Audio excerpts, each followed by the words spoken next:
गोद लिया बेटा। महिमा, अब भी समय है, ज्यादा देर नहीं हुई है।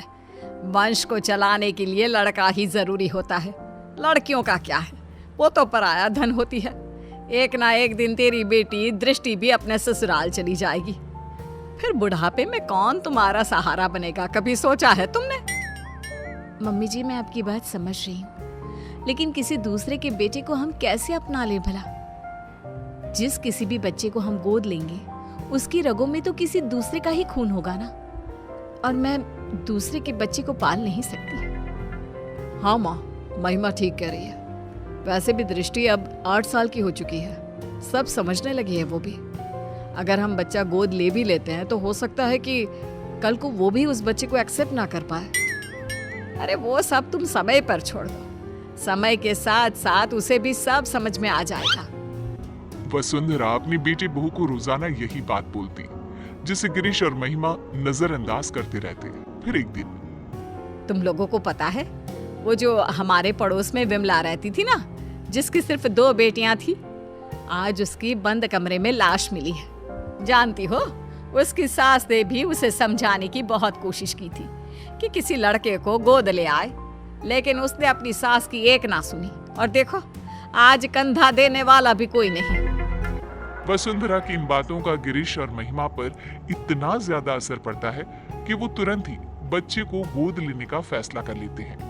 तकरीबन 3 घंटे की प्रक्रिया के बाद गिरीश 6 साल के हर्ष को संग लेकर घर पहुंचता है। आप यही चाहती थी ना माँ कि हम एक लड़के को गोद ले आए? तो देखिए, ये रहा हमारा हर्ष। ये तो तुमने बहुत अच्छा किया बेटा। अब एक काम करते हैं, कल कुछ पंडितों को बुलाकर इसका शुद्धिकरण करा देते हैं। शुद्धिकरण? ये क्या होता है? अरे बेटा, अभी तेरी रगों में किसी और का खून है, जिसके बारे में हमें कोई खोज खबर भी नहीं है, इसीलिए तू अशुद्ध है। कल जब तेरा शुद्धिकरण हो जाएगा तब तो इस घर का वारिस बन जाएगा। तो क्या कल आप इंजेक्शन लगाकर मेरे शरीर से खून निकाल लेंगे? अरे ना बेटा, ऐसा कुछ नहीं होगा। हाँ, मुझे पता है ऐसा ही होगा। मैंने पढ़ा था, खून की शुद्धिकरण को डायलिसिस कहते हैं। इसके जरिए जो हमारे शरीर में गंदा खून होता है वो निकाल देते हैं। आप लोग भी कल मेरे साथ यही करोगे ना? हर्ष के मुंह से इतनी छोटी सी उम्र में इतनी बड़ी बड़ी बातें सुनकर सभी दंग रह जाते हैं। आप कहाँ से लाए हो इस बच्चे को जो इस उम्र में इतनी बड़ी बड़ी बातें कर रहा है? कहा था ना कोई मासूम सा बच्चा लाना। महिमा, यह अभी सिर्फ 6 साल का है। अगर मैं इससे भी छोटा बच्चा लाता तो तुम्हें पता ही है छोटे बच्चों के साथ कितनी दिक्कतें होती हैं। हाँ, लेकिन आपको यही बच्चा मिला जो इस उम्र में इतना कुछ समझता है। उससे तो आगे भगवान ही बचाए। मैं दृष्टि के पास जा रही हूँ, आप संभालिए इस शैतान को। अगले दिन पंडित को बुलाकर शुद्धिकरण की पूजा भी करा दी जाती है, लेकिन उसके बाद भी घर का कोई भी सदस्य उसे अपना नहीं पाता। वो घर में सजावट के लिए पड़ी किसी चीज की तरह था। इसी तरह 1 साल बीत जाता है। समय के साथ साथ हर्ष को भी अपनी और सौतेली में फर्क समझ आ जाता है।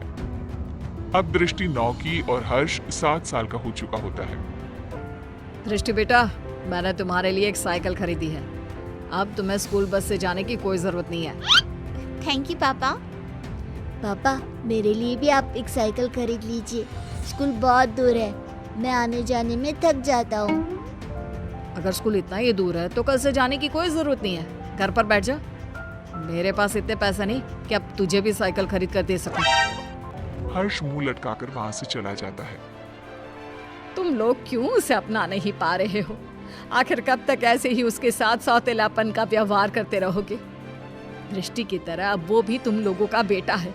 बुढ़ापे में वही तुम्हारा सहारा बनेगा। माँ प्लीज, आपके कारण ही हम इस लावारिस को उठाकर घर लाए हैं। इससे आगे हम और कुछ नहीं कर सकते। ऐसे तो तुम उसकी जिंदगी बर्बाद कर रहे हो बेटा। अगर आपको ऐसा ही लगता है तो छोड़ आइए इसे वहीं जहां से ये आया था। तुम्हारे अंदर की इंसानियत कहाँ मर गई? जब से आया है तब से लेकर आज तक तुमने उसे कभी एक बाप का प्यार नहीं दिया। जरा सा भी तरस नहीं आता तुम्हें उस पर? माँ प्लीज, ये सब बातें आप मुझसे ना ही करो तो बेहतर होगा। 2 दिन बाद आज हर्ष बहुत खुश होता है और उछलते हुए अपनी माँ के पास आता है। माँ माँ, मेरा रिजल्ट आ गया। देखिए, मैंने अपनी पूरी क्लास में टॉप किया है। तू मुझे क्यों माँ बुला रहा है? मैं तेरी माँ नहीं हूँ, समझा? अरे क्यों डांट रही है बच्चे को? माँ ही तो है तू उसकी। सगी माँ नहीं हूँ मैं इसकी, जो ये इस तरह बार बार मुझे माँ माँ बुलाता रहता है। ये सगी माँ कौन होती है? क्या माँ भी कभी सगी और पराई होती है? लो, फिर शुरू हो गया। माँ जी, आपने ना इसे बहुत सर पर चढ़ा रखा है। अब आप ही संभालिए इसे। दृष्टि स्कूल से आती ही होगी, मुझे उसके लिए खाना भी बनाना है। इतना कहकर महिमा वहां से चली जाती है। दादी, कोई मुझे प्यार क्यों नहीं करता? सब दीदी से ही क्यों प्यार करते हैं? अरे ना ना बेटा, ऐसी कोई बात नहीं है। दृष्टि बड़ी है ना, इसलिए बस सबको उसकी फिक्र लगी रहती है। फिक्र और प्यार दोनों में अंतर होता है दादी। मम्मी पापा ना तो मेरी फिक्र करते हैं और ना ही मुझसे प्यार। 7 साल की बच्ची की ये बातें सुनकर वसुंधरा खामोश खड़ी रह जाती है। उसे समझ में नहीं आता कि वो बोले भी तो क्या।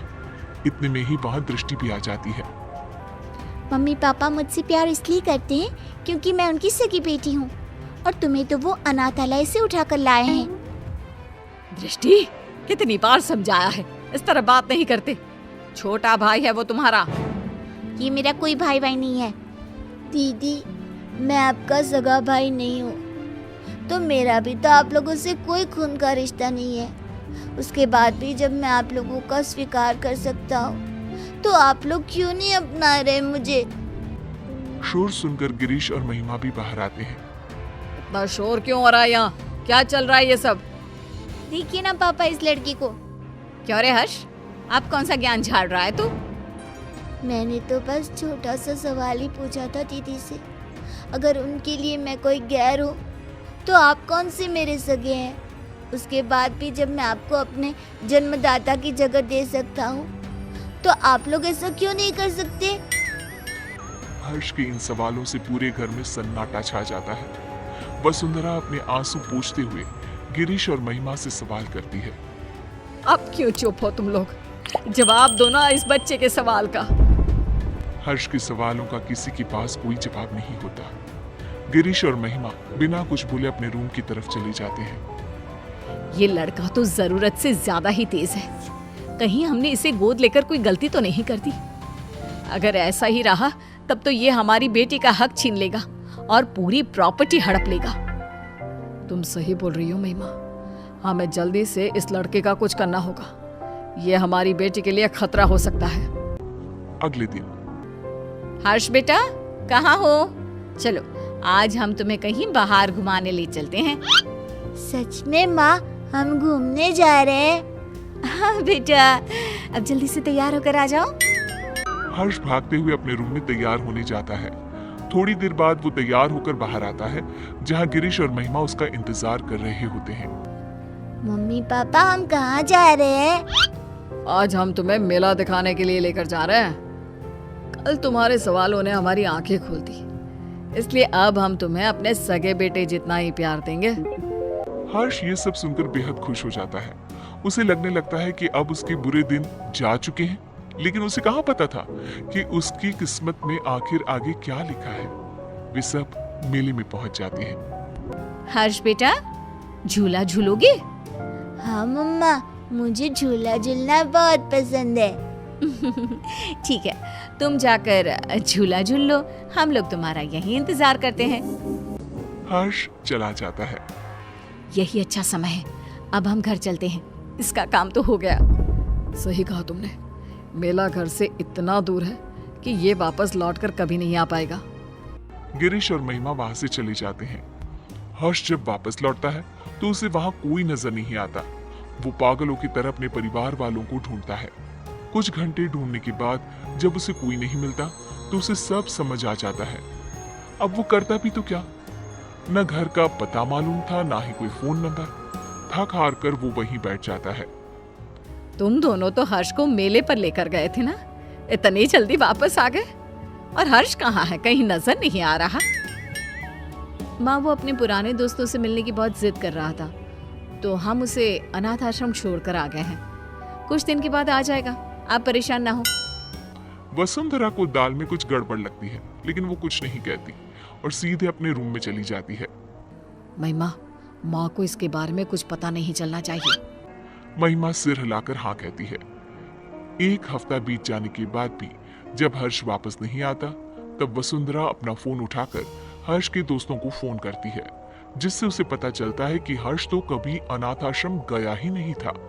गुस्से से आग बबूला होकर वसुंधरा गिरीश और महिमा के कमरे में जाती है। हर्ष तो अनाथ आश्रम गया ही नहीं, फिर तुम लोगों ने मुझसे झूठ क्यों बोला? कहाँ है मेरा पोता, बताओ मुझे। माँ जी, वो आपका पोता नहीं है।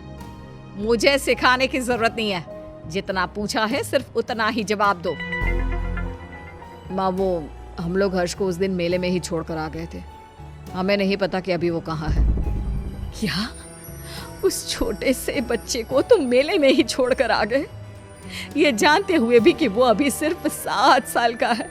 बेचारे किस हाल में होगा वो मासूम। तो और क्या करते मम्मी जी, उसका ठेका थोड़ी ना ले रखा है हमने। हम क्यों भला किसी और के बेटे के लिए अपनी बेटी का हक मारे। इस घर, परिवार और हमारे प्यार पर सिर्फ दृष्टि का हक है। अगर ऐसी ही बात है तो मैं तुम्हें याद दिला देती हूँ कि तुम भी कोई मेरे सगे बेटे नहीं हो। ऐसे ही किसी अनाथ आश्रम से मैं तुझे लेकर आई थी। अगर उस समय मैं भी यही करती तो आज तुम भी दर दर की ठोकरें खा रहे होते। मैं नहीं जानती थी कि तुम दोनों की सोच इतनी छोटी भी हो सकती है। वसुंधरा की बातों से दोनों का सिर शर्म से नीचे झुक जाता है।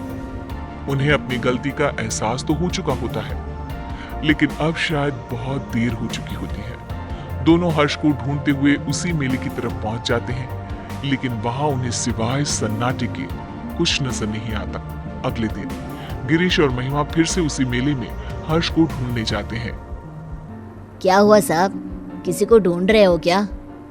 कुछ दिन पहले हमारे साथ एक बच्चा आया था ना, जिसने झूला भी झूला था।